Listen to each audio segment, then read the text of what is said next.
Hey everybody, this is Chloe from Brooklyn Boatworks, and I'm here to discover with you the mystery of the disappearing eggshells.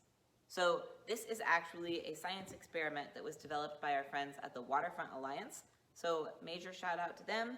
So for this, you're only going to need 3 simple ingredients. You're going to need an eggshell, a jar, and then you're going to need vinegar. I personally am using plain distilled white vinegar. So let's get started. Take your jar, put the vinegar in the jar, or put the eggshell in first and then put the vinegar on top. In this case, the vinegar is already in there, and I'm just going to drop this in. And I'm realizing that it is floating a little bit, so I'm just going to push until it sinks. Now I have this piece of eggshell. Bloop. All right, so the egg is in the vinegar. Now, all we have to do is wait and see what happens. While we're waiting to see what happens with this guy, let us think a little bit about what exactly this experiment is trying to show. So if you have any ideas, shout them out, talk to your friends and family. In the meantime, let's think a little bit about what are these materials we're working with. So we have vinegar, and vinegar is an acid. It's a very mild acid, and if you don't know what an acid is, you can look up more about this, but basically there's a scale called the pH scale, and things on the scale range from acid to base, and in the middle is neutral.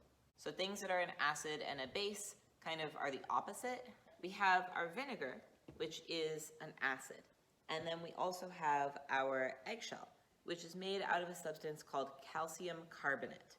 And calcium carbonate is a little bit more alkaline or basic. These things are kind of opposite, and when the opposites interact, they can have a variety of different interactions, but it's usually pretty dynamic.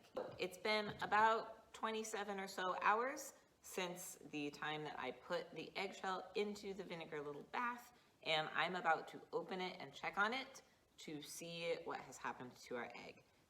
You can see that it's kind of foamy, and there's all of this kind of dirty looking stuff, right, like on the surface. And then there's something white floating in there. So let's open it up. Ready? I'm gonna put my finger in here.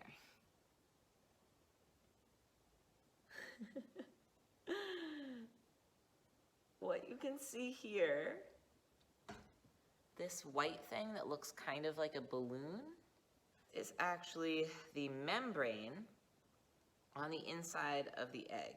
And that used to be a tough, crackable eggshell. What we just did is called a model, right? We kind of made our own little copy, and out in the real world, it's a little bit more complicated, but basically, what you can substitute out is you could substitute out the vinegar for the water of the ocean, and you could substitute out the eggshell for any other living critter in the ocean that has calcium carbonate.